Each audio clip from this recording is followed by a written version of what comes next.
ndugu zangu, ili umwabudu Mungu au umfanyie ibada nzuri, lazima uwe na mazingira wezeshi. Ingereza wanasema enabling environment.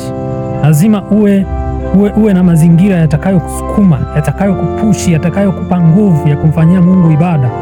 Mazingira hayo ni yapi sasa? Huwezi kumwabudu Mungu vizuri, kumfanyia ibada kwa uhakika ukiwa huna chakula nyumbani, huna uhakika wa kula. Huwezi kumfanyia Mungu ibada ukiwa wewe huna uhakika wa kulala. Huwezi kumfanyia Mungu ibada una uhakika kwamba leo kama utaamka au utaishi. Lazima uwe na uhakika wa hivyo vitu. Huwezi kumfanyia Mungu ibada una uhakika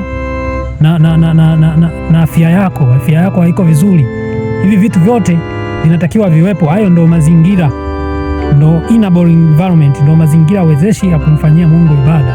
Kwa hiyo ndugu zangu, ili tumfanyie Mungu ibada njema, lazima tuwe na afya njema, tuwe na uhakika wa chakula, tuwe na uhakika wa kuvaa, tuwe na uhakika wa kulala.